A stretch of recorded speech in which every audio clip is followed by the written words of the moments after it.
Good afternoon, and welcome to the webinar hosted by the Investor Responsibility Research Center Institute and the Weinberg Center for Corporate Governance on a new study entitled Executive Superstars, Peer Groups and Overcompensation, Cause, Effect, and Solution. If you haven't already, we invite you to download a copy of the report as well as the press release on the research page of www.ircinstitute.org. Today, we'll provide introductions, an overview of executive compensation and the research, and then we'll take your questions. Our speakers today are Charles Elson. He's the study author and Edgar S. Woolard Jr. Professor, Director of the John L. Weinberg Center for Corporate Governance. Also on our presentation today will be Craig Ferrer. He is the study co-author with Dr. Elson, and he's also the Edgar S. Woolard Jr. Fellow in Corporate Governance. Our third speaker today will be John Lekumnik, Executive Director of the Investor Responsibility Research Center Institute.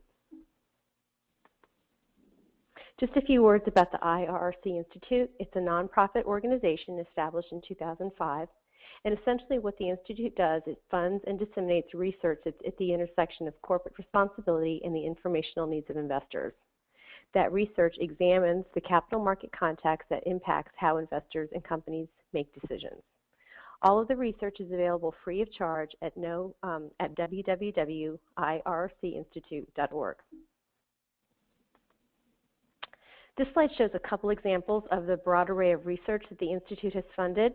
Our most recent study was on controlled companies in the S&P 1500, a 10-year performance and risk review. The research covers a wide body of areas, everything from environmental and social governance investments by colleges and university endowments,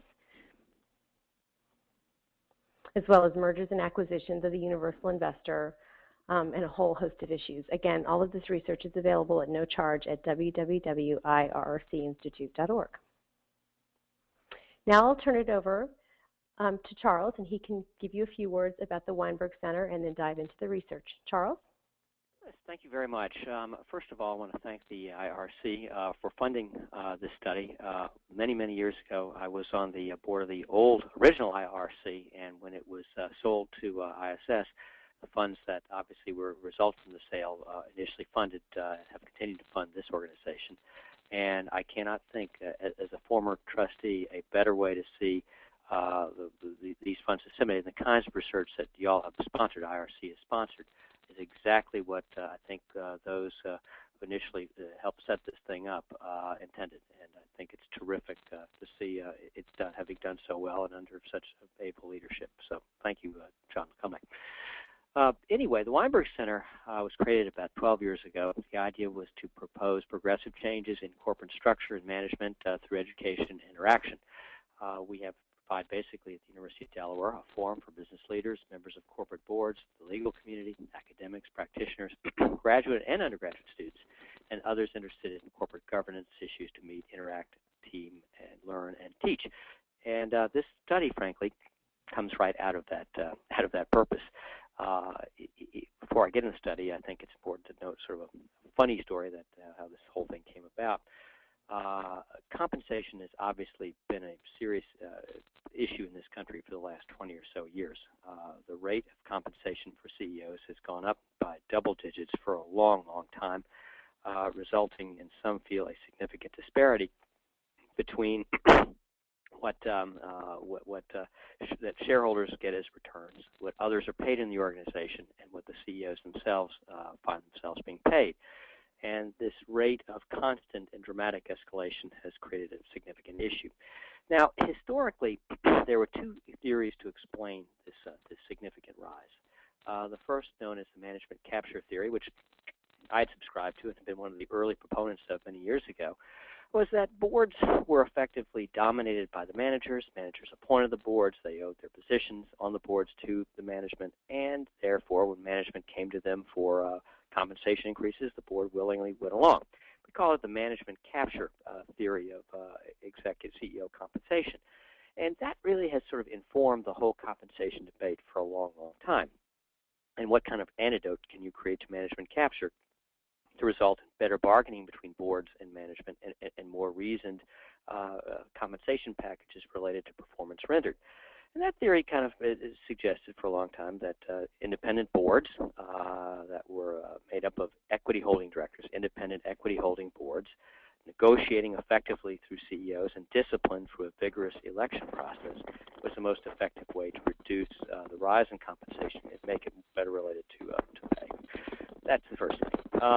If you note, many of the reforms that have taken place over the past few years, including Sarbanes-Oxley, including Dodd-Frank, have all, and institutional shareholder demands, along with the demands of the Delaware courts, have been pushing that particular agenda. You're seeing, number one, more independent boards that have a lot more equity in the companies in which the directors serve, and obviously a different election process, whether it's majority voting or proxy access, that are pushing directors to be more representative of shareholder interests. In addition, there's been a movement for independent compensation consultants to advise boards, that is, consultants who have no connection to the company other than their work with the comp committee itself. And the theory was that that would, in fact, create more spirited bargaining between boards and management and better compensation, if you will.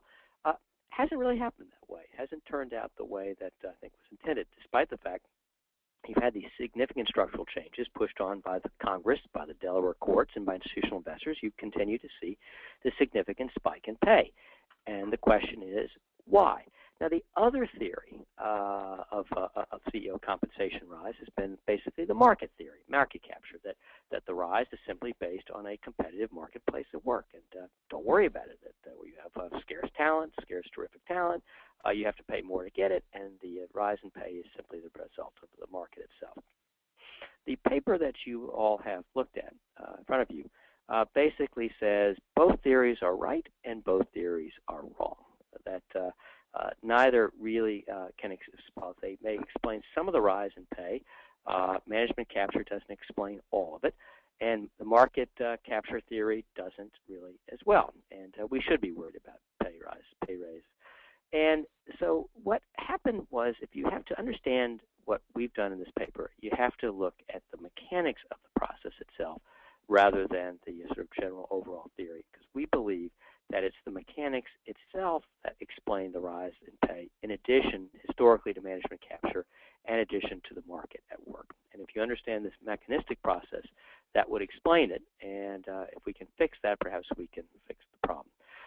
It comes down to, mechanistically, pay is created through obviously by a compensation committee advised by compensation consultants who utilize something known as peer group data. In other words, pay is constructed, or total pay amounts are constructed in reference not to what the CEO is doing at his or her own company, but in reference to what others are being paid in peer companies. In other words, pay is generally set in reference to how peer companies pay themselves. And once you determine who your peer companies are, pay is also set in regard to relation to how others in the peer group are paying. Typically, boards will target their CEO's pay at some particular benchmark, if you will, in relation to the peer companies. Typically, either they target the 50th percentile, the 75th percentile, or the 90th percentile of their fellow companies. And those numbers are sort of like good, better, best. If you pay below 50th percentile, you're sending a signal that your CEO is subpar and you don't think the CEO should be there any longer, which is why companies shoot for the 50th. 75th and 90th are basically sort of better and best, if you will, but in terms of product differentiation. So you typically shoot for that. Now, the controversy in the peer group has been the discussion. This goes to management capture and others, that peer groups are gamed, that companies naturally pick larger peers, so that the larger the peer, the greater the pay. Therefore, if they put themselves in a peer group of companies that pay a lot of money, then they will get paid a lot of money too, since everything is in fact relative. And the first debate has been this notion of a debate, if you will, a debate between who should be in your peer group. If you look at, in fact, the rating agencies have jumped in on this, and they have created their own peer group methodology to compete with the peer groups the companies themselves set to avoid this gaming, if you will. Additionally, the problem has been, if you set at these levels, if everyone is 50th or above, that creates an incentive for everyone to be average or above average. We call it the Lake Wobegon effect. So everyone is basically above average, and if everyone's above average, then obviously pay is going to go up every year because everyone effectively goes up. The third effect is we call the leapfrog effect. In other words, if someone has done very well and they're paid in the 90th percentile, if everyone is targeting the median or above, obviously someone's good performance that results in high pay to them will increase the pay of their less stellar peers. It's sort of known as the leapfrogging effect. Also a problem. So what do we do? What's the solution here? You have peer grouping that has, we believe, has led to this escalation through use of either manipulated peer groups and or the use of targeting at the median or 75th or 90th percentile. Well, this is where the funny story begins. A couple of years ago in my corporate governance class, Craig Frere, who's the co-author of this study, was a student.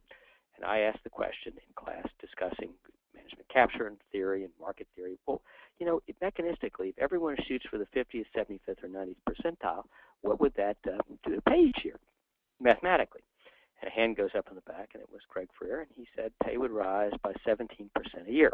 And I was stunned, and I said, how did you get that number? And he explained he did some back-of-the-envelope figuring, and that that was the result of his doodling. And I said, it's strange, but you're right. It's usually between 16 to 20% a year, every year.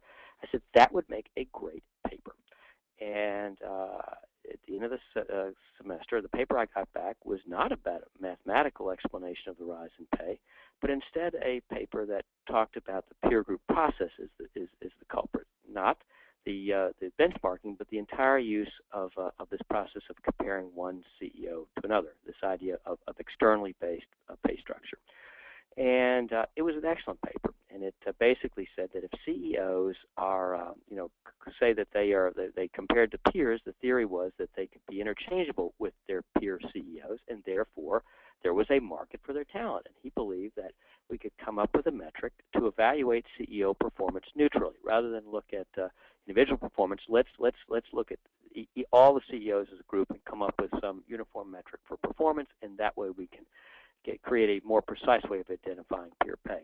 Well, we applied to IRC for a grant, and they were generous enough to support this research. And about halfway through, Craig discovered, that the theory was wrong. He said that the theory of this idea of a metric was impossible because it was based on the notion of easy transferability of executive talent and skills. And he said he had discovered that there was no transferability. That instead of being easily movable between companies, CEO skills were very company specific. And because of that, there was a real problem with the whole peer process. Now, what we did then was go back and look at the history of the process. The process of using peer group to determine pay is based on the underlying assumption that CEOs can move to peer companies, that their skills, as great skills as a great CEO, were transferable company to company. We went back historically to discover the origin. Where did this come from? And it was actually quite interesting. There was nothing in the academic literature, nothing in the professional literature. We interviewed a number of well-known pay consultants and pay academics, and no one seemed to know. At one point, one individual who was quite respected believed it had come from a motel room meeting in 1968 in Cleveland, Ohio. That apparently wasn't correct. There was a motel meeting in Cleveland, but that wasn't the start of it. Apparently, we traced it back to the Hay Group, actually to one of the founders of the Hay Group, early leaders of the Hay Group, a fellow named Milton Rock, who developed something called the Hay Point system, which was basically the bedrock of most middle and upper management compensation for years throughout the United States and around the world. But apparently, in the late 40s, he convened a group of CEOs for a dinner that he was interested in working with on pay points. And I think he said as a way to entice them to dinner, he agreed to have them give their pay, and he would take all their pay and then at dinner pass out, exchange everyone who was being paid what. These CEOs at that point weren't aware of it. The CEO pay was something known as top drawer. It was kept in the top drawer of the CEO's desk, and that was about it. So anyway, that was the beginning of the peer group, that each year they would give him their pay information, he would distribute it between them, and they would get an idea where they fell. And that eventually evolved into peer grouping. It wasn't a result of any empirical work, great academic studies. It was basically a sales technique, if you will, to get people, I think, initially to get interested in 8 points. 8-point system. Anyway, it then became obviously through the years, through the growth of great compensation consultancies, through the requirement of the SEC that the peer groups must be disclosed, it has become ubiquitous.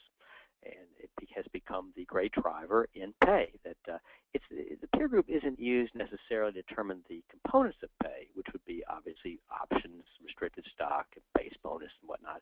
It's used to determine total pay. In other words, your total pay is basically compared to your peers, and the comp committee will target your total pay to be either total realizable pay, realizable total target pay to be either be 50th, 75th, or 90th percentile.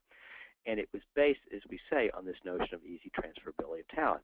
So if that's the origin of the peer group, the origin of this peer process, what does it mean to say that the talents are transferable? And as I said, the basis of the theory of using a peer group is that my CEO has skills that are, if you will, my CEO is a superstar, and the superstar skills are easily transferable from one company to another, much like a basketball or baseball player or football player move between teams. And those skills that person takes with them, so is CEO talent. And the peer system is based on the fear, if you will, that if I don't pay what the competitive salary is, my CEO will move somewhere else, and therefore I have to pay he or she more to retain that talent. That's at the core of this, that regardless of where the peer grouping came from, that's the theory, the intellectual justification for the process. And what Craig Ferrer discovered, and is in this paper, was that theory was not necessarily correct. In fact, the theory was incorrect, that CEO talent is not, in fact, transferable. Now, clearly, management capture explained some of the increase in pay. It was true that boards themselves were dominated for many years by management, and management got pay, if you will, pay on demand. What we discovered in this approach, that despite the fact that management capture is probably no longer the issue it was many years ago, and there are many fewer boards that are dominated in the same way that most boards were many years ago, and the instances of outrageous pay has just declined. You still see capture in outlier companies, but most companies have become pretty clean with these reforms. But pay has still continued to rise, at this 15, 17, 18, 19% level each year. So why? It's not management capture. It is the market at work, but it is a market, we believe, that's based on a false assumption. The assumption of the easy transferability of executive talent, which it leads to the use of the peer group. And what I'm going to now do is turn the program over to Craig Ferrer, who will describe the findings vis-a-vis this transferability issue. And if we can move to slide 10, that will be greatly helpful. Craig. Thank you. And first of all, I'd like to thank as well the IRC. They took a huge risk funding an undergrad, myself, and for that I'll always be grateful. And I also want to add that it's important to have the attendees here today, and I'm looking forward to hearing your comments, because although the paper's been accepted for publication in the spring, before that we'll do extensive revisions, and I'm sure some of what we hear from you today will be incorporated, so thank you. In looking at executive pay, there's a very good data set, which is maybe why it's so often studied. So it's actually easy to put the theories that Charles discussed to a test. There's several decades of data going back about the top 1,500 CEOs, what they were paid, where they worked, where they were before. It's all there. So we were able to find a couple studies. And the first looked in depth at turnovers. And it looked at where the CEO was before the turnover, and found that for less than 6% of these turnovers, is about 1,800 over a 10-year period, the CEO had previously been a public company CEO. And now the numbers are actually much smaller than that if you look in depth, because a lot of that is related to M&A activity, and what may seem like two different companies was really one merged into another. So the next study examined more carefully, and they looked at disclosures and they looked at news releases around these turnovers, and found for 5 years of data in the S&P 500 only 6 jumps where a CEO would leave one company to go immediately to the next. And then there's another study we looked at that had twice as many years of data and found less than 20 jumps, or 12 to 16 probably. But you'll hear that more often companies are going externally to find CEOs. And is this not suggestive of a more vigorous market, as the market theory would describe? In fact, it's a more subtle point to look at again what the reasons they go externally. And companies that hire externally are not your typical healthy, regular companies. They're distressed companies. They're companies that may merge. They need a turnaround, or they need to change dysfunctional culture. It's a different stage of a company's life cycle than what you're normally talking about. They're outliers when they go externally. But and importantly, when they do go externally, about 80 to 90% of the external hires are actually junior executives from other companies, not CEOs from other companies. And when these junior executives move, they move to firms that are about a tenth or a fifth of the size of the company they were at before. It's a dramatic step down in company size. So what does this mean? I think it means that the outside opportunities for sitting CEOs are not what the superstar theory would suggest. And what a board can do is they can pay a little less, or they can pay significantly less, and the CEO probably won't move. It's I think an indeterminate environment where there's not one price for a CEO. You could pay. There's a lower price that they would take and not leave, but there's also, you could probably pay them more and get away with it. That's why we keyed in on the peer group process. And in this indeterminate environment, the peer groups kind of gave a price to a board, gave a place to hang their hat, a starting number. So why is this a problem, though? If there is no right or wrong amount, as we say, why not just benchmark? Why isn't that a perfectly acceptable resolution? Well, I think, and we kind of came upon this when we talked to the Hay group and started thinking about where the peer groups came from. In Hay's day, the amount a CEO was made was based on a localized comparison. It was based on what the local bank president made, what the lawyers in town made. It was based on what they made before they became a CEO. And in this manner, the level of pay was kept in check, and it was kept consistent with the wage and salary structure of the organization. And in Hay's time and before Hay and the peer groups became really mainstream, pay stayed at a reasonable level. We didn't see the explosive growth that we saw in the 90s and that we continue to see. The problem with the peer groups then is that we think that you look externally when pay really is a function of the internal demands of the company. And by setting up this independent process for the pay of the CEO that is not necessarily used for the pay of other employees, you get a divergence. The two independent processes were bound to diverge. And this, I think, is problematic for the incentive structure throughout the organization.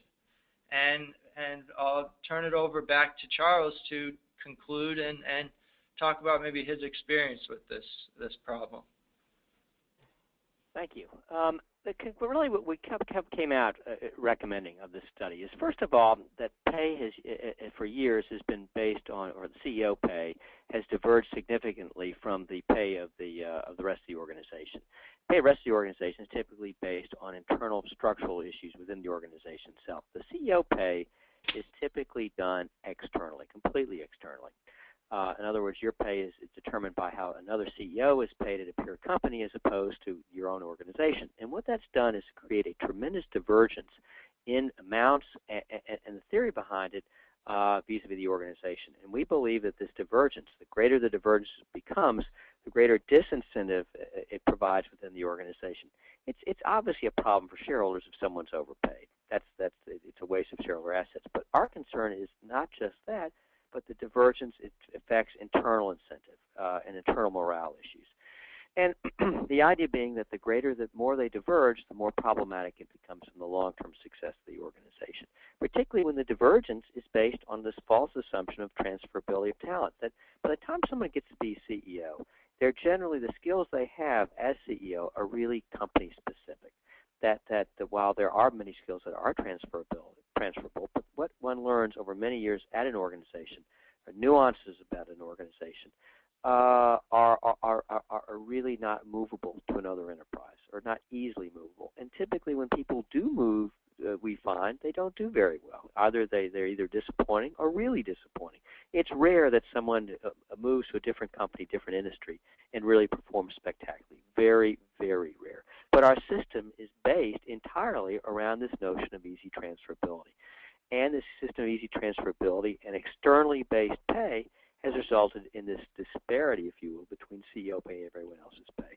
So basically, we believe there's a lot more flexibility that on what a board can pay, that a board should not be captive, if you will. Whereas originally boards were captured by the market, captured by management, we believe today boards may be captured by the market, a market that's based on a false assumption, this notion of easy transferability.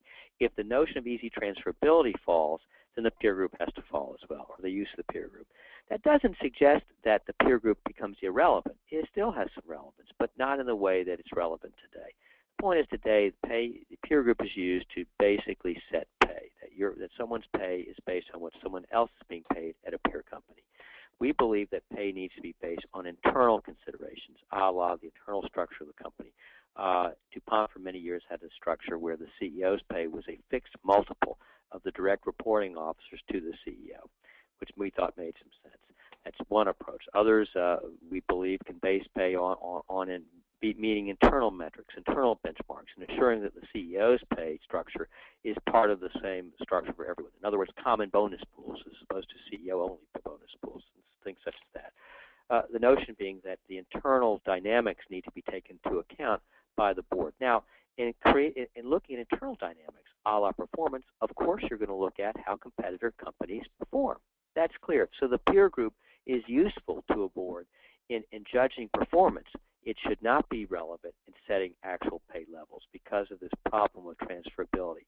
In other words, rather than looking at external circumstance, the fear that someone will be hired away, boards should instead focus on internal motivation, internally based metrics for performance, internally based metrics based on the internal pay structure of the organization. We believe that a compensation committee that uses the compensation consultant effectively in this structure and looks at internal metrics in setting up pay will ultimately do a much better job, a more reasoned job in setting pay. I think you will not continue to see the double-digit increases each year across the board because you suddenly are competing internally rather than externally. And I think ultimately you'll have more acceptable pay packages to the organization itself vis-a-vis internal motivation and to investors. The peer group has become dogma, significant dogma in compensation circles for a long time. The problem is, number one, it had a rather inauspicious beginning, and number two, the theory on which it rests was false, we believe, and proven empirically that the transferability of talent was simply not there. And if it's not there, then the whole theoretical basis for the peer group and external base pay has to fall. And if that falls, we replace it with a system, much like was true many years ago when you simply reference the organization itself in determining who gets paid what. And we think ultimately that will lead to a much healthier company and a much obviously healthier economy for investors. And with that, we are right on schedule. Let me turn it back over to John Lecomnick. Hi, thank you, Charles. It seems like a mutual admiration society, but I do want to thank Charles and Craig. I think it's an incredibly important study. And I say that because it's now been about a month since it came out. And the response has, quite honestly, been unlike the response to any academic study I have seen in 15 years. The academic response is amazing. Charles and Craig are being very modest. They've been accepted to be published in the Journal of Corporation Law. So virtually every corporate lawyer in America will see it. They had offers from other various university and law journals. I think they made the right choice. They have had sessions literally coast to coast from UCLA to Columbia, in which academics have looked at this and nodded up and down, and occasional taking shots as academics will, but basically no one has poked a hole in it. The practitioner response has been amazing. I'm sure many of you on the line have gotten notices and briefings from law firms. I think virtually every compensation consultant in the country has sent around a notice, and more particularly the general news media. I mean, we have put out maybe 30 studies, many of them well regarded and cited by the GAO in Congress, but we have never had a study that made the New York Times, Time Magazine, NBC Nightly News. And so that led me to think, why the resonance on this? Why has this, as good as it is, and Craig and Charles, I'm certainly not meaning to diminish it, but why did this study get all this attention? And I think it's partially because it's telling everyone what they already knew. There's a certain emperor's new clothes aspect to this. For various reasons that I'll get into in the next slide, everyone wanted a formulaic answer to the problem of executive compensation. And peer grouping seemed to provide an objective formulaic answer. The fact that it was based on an accident and an improper theory didn't matter. It was, as Charles said, dogma. In fact, it's now been enshrined in the SEC's disclosure regimen. And so this has a certain quality of demolishing a false idol that everyone knew was false. And it enabled everyone to say, we knew all along there was something wrong here. This isn't a winner-take-all where everyone's the winner and only the share owners and the other stakeholders are losers. This should be a situation in which we pay people fairly, even comfortably or handsomely, for delivering value for the company, not because someone at another company has performed well. Kind of next slide, please, Kelly. So what happens next? I think that I think Charles and Craig would agree that what's next is a little more hazy than the demolition of what was before, or as I only quasi-jokingly put it, to continue Charles's dogma reference, they have destroyed the false idols, but I don't know that we have found our way to the one true God yet. Because realistically, every company is different and has different drivers of success. And so that implies a certain lack of comparability across companies. That makes it very difficult for compensation consultants, compensation committees, the proxy advisors, institutional investors, to really make a judgment on an individualistically designed pay plan that is focused internally, which, as Charles and Craig said, is, after all, what it should be, because that's the driver of success. And so one of the reasons and what's needed then is, like it or not, in our system of the world, directors are the ones who have that obligation and that accountability to set executive compensation. The reason we got into this problem, this search for formulaic answers, and to some extent peer groups, is because trust had been shattered between directors and those they ostensibly represent, the share owners.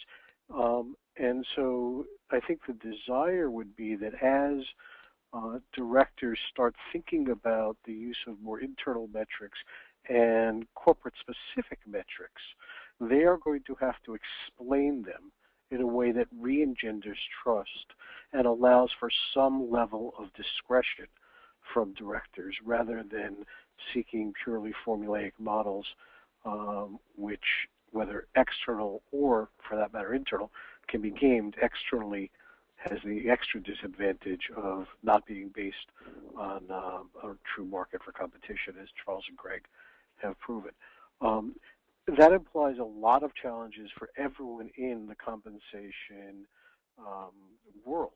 It implies that people are actually going to have to make judgments on a company-by-company basis. That is hard. It is very difficult if you have hundreds, or in the case of some asset owners, thousands of companies in your portfolio. But it is probably what is going to have to happen. And I don't think we will get there in one fell swoop. As Charles says, it's not that peer groups don't have value, it's that they're not the singular value. So peer groups will certainly be a data point, as will some comparable internal metrics, whether they're return on equity, return on capital invested, or whatever.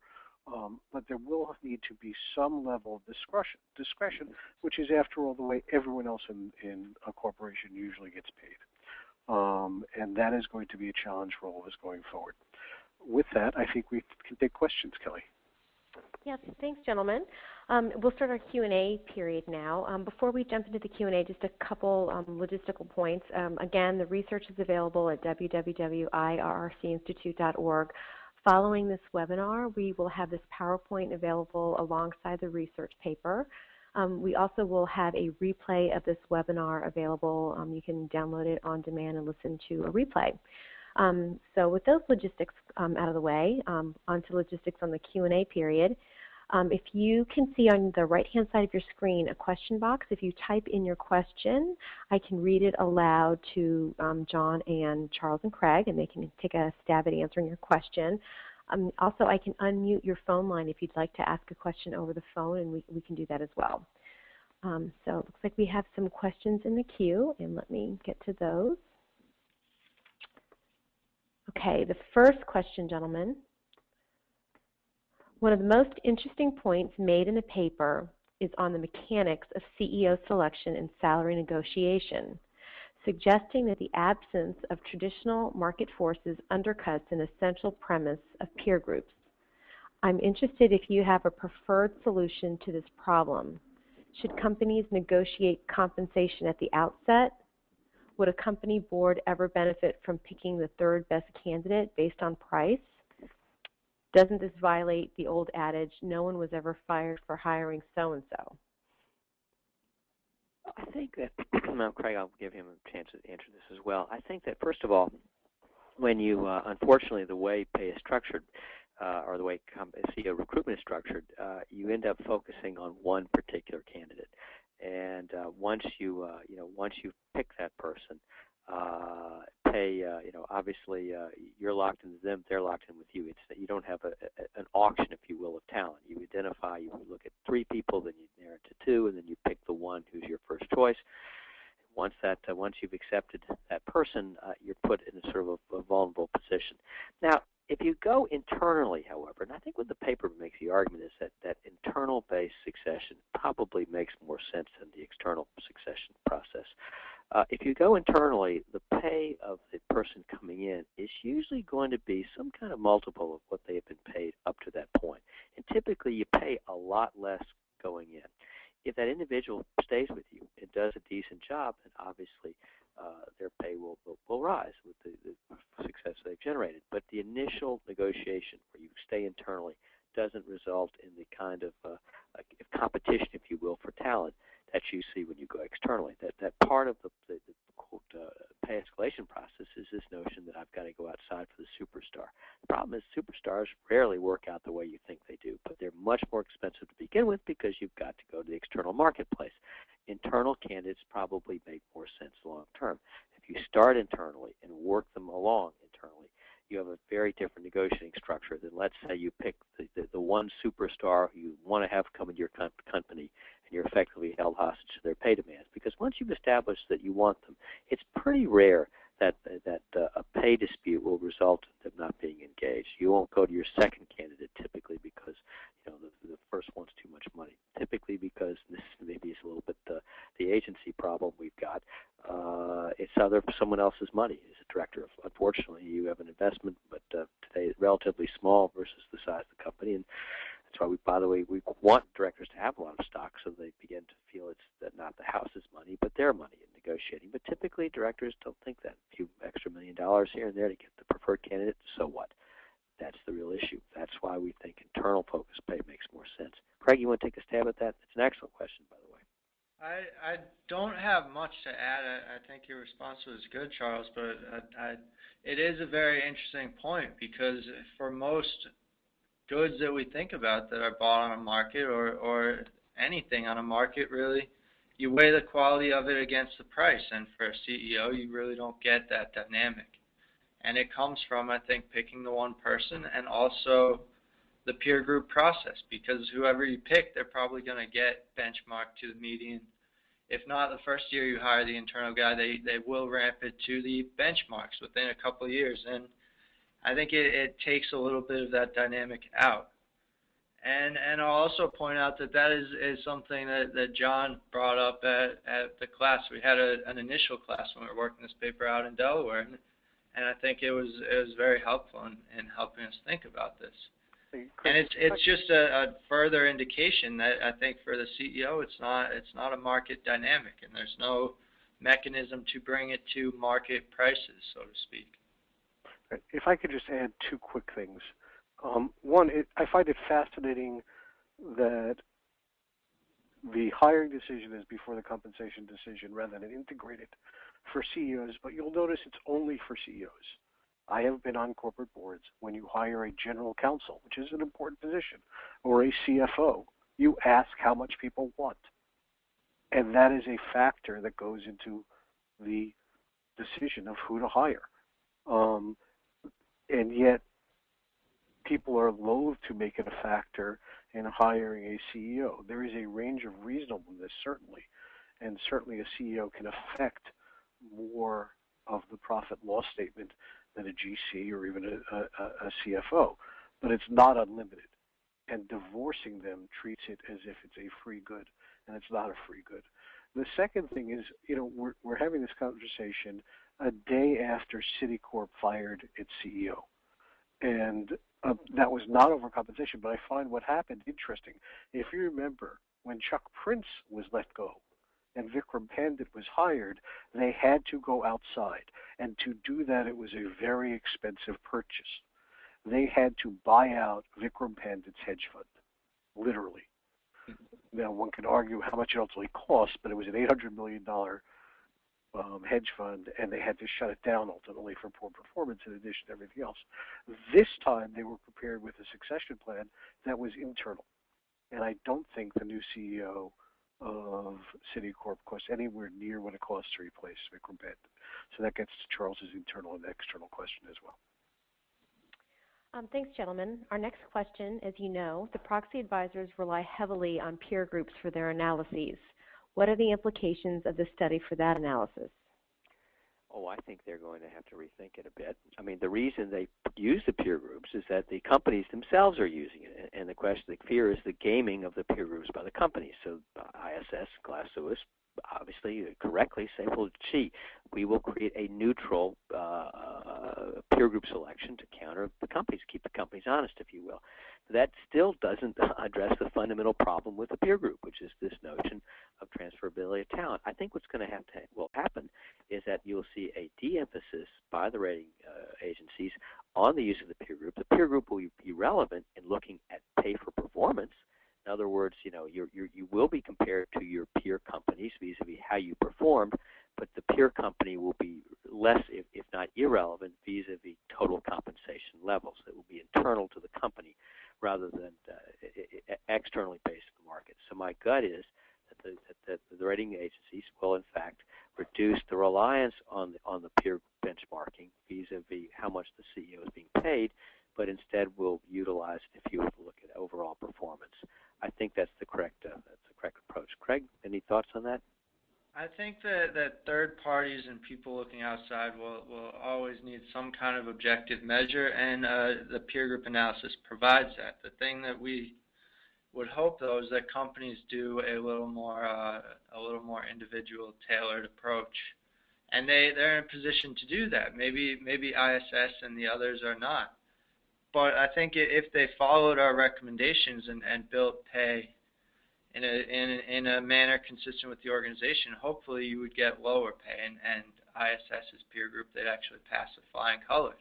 And of course, it could go the other way. I mean, Apple did a individual pay plan, and it would have destroyed the peer groups. But I would think that following the loose guidelines we set out in the paper should make a company, I guess, immune from ISS's analysis. ISS should be delighted.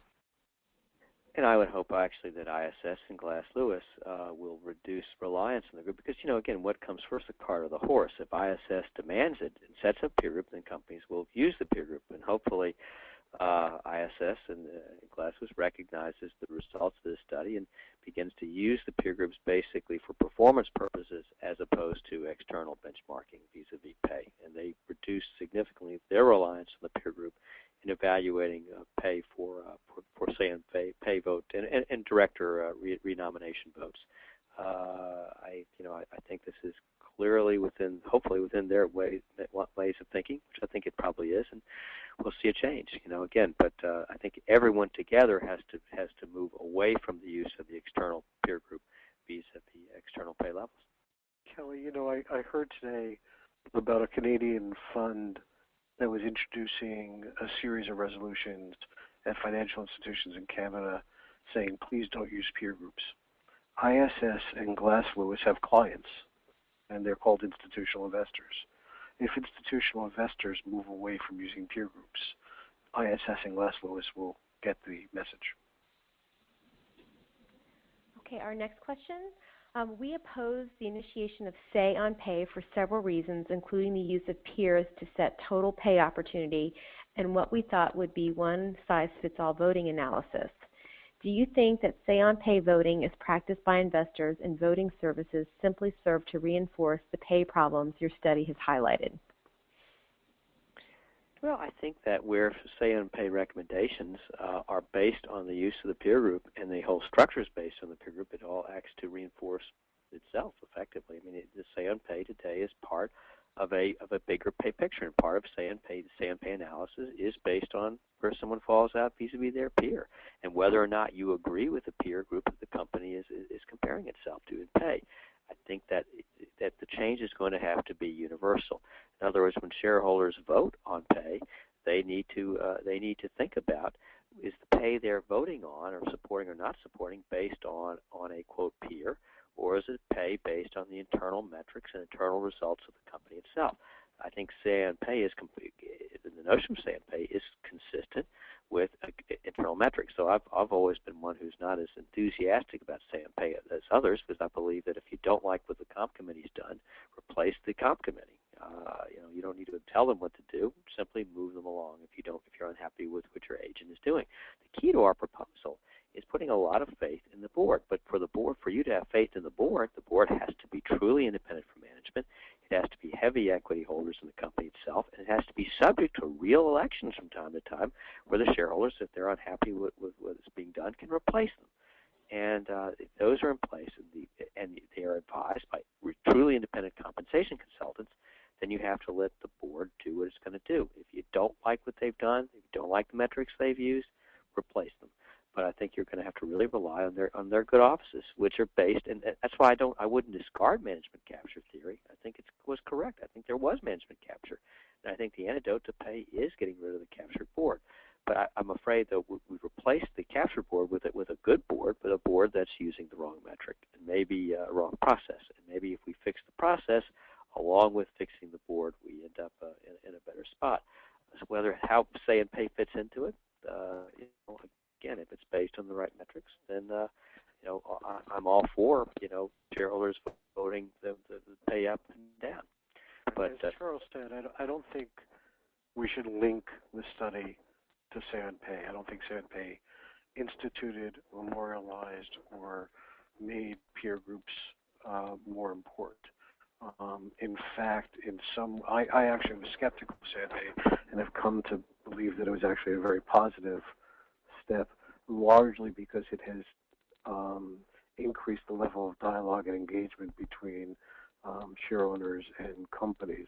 And I think that the dynamic of them learning how to talk to each other about compensation, whether through extra regulatory filings, fifth analyst calls, or directly, probably is going to be necessary to come to grips with this issue of having to explain more idiosyncratic pays that is not one size fits all.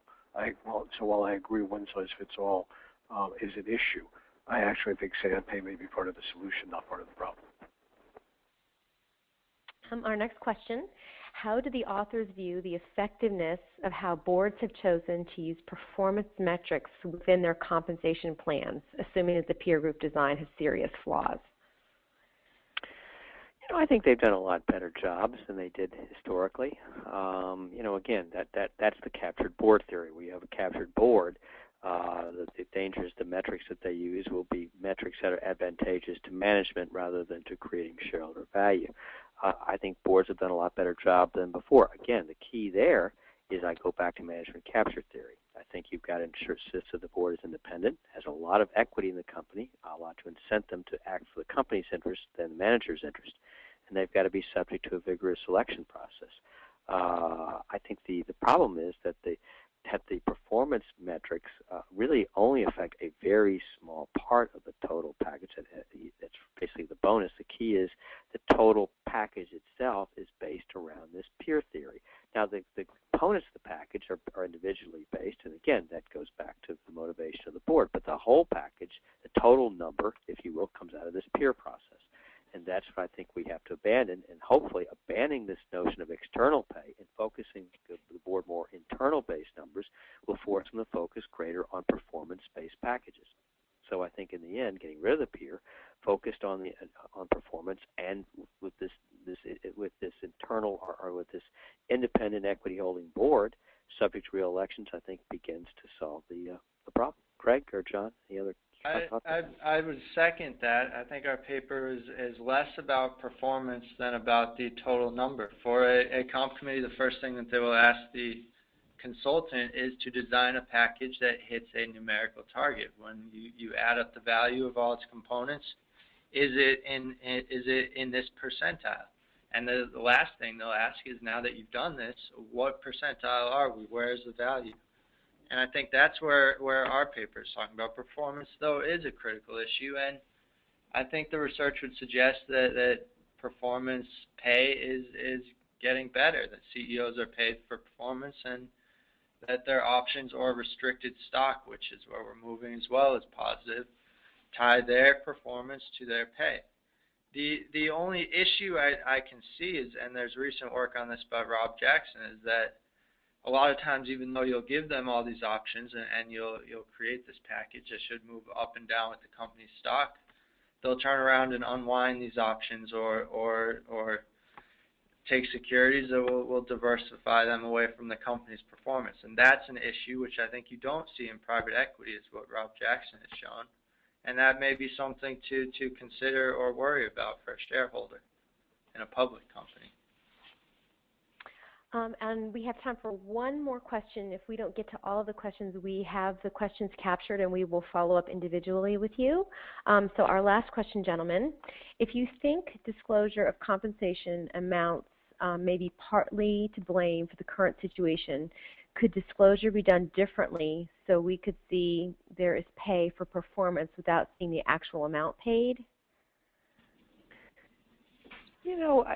I've always been, well, two things. First of all, it's funny, in Canada there was a study that said that before Canada basically adopted our disclosure standards a few years after we did. And the study detailed a significant rise in Canadian pay based on disclosure. From the few instances where basically transparency led to higher pay. But I believe in disclosure. I think the more the merrier. I said, yes, I think total pay should be disclosed. It's not, the issue is not what's disclosed, it's how they got to the number. I think for investors, the more they know about the pay, the better. If you're afraid to put it in the newspaper, then you frankly shouldn't be doing it to begin with. I think public understanding of the pay is correct and appropriate. The issue is not disclosure of it. The issue really is how you put it together. taking a total number and comparing it to someone else's total number. That's the issue we have with it. Not the disclosure, but what you've done with the disclosure that's out there. Thank you, gentlemen, and thanks to all of you for being on our webinar this afternoon. We do have a couple questions that were not answered. We will follow up individually with you and get you answers. If anyone else has follow-up questions, here's the contact information for John as well as Charles and Craig. They'd be happy to speak with you. Again, this PowerPoint will be available on the IRC website by tomorrow, as well as a replay of this webinar. Again, we thank you for your attention, and we hope you have a wonderful afternoon. Thank you.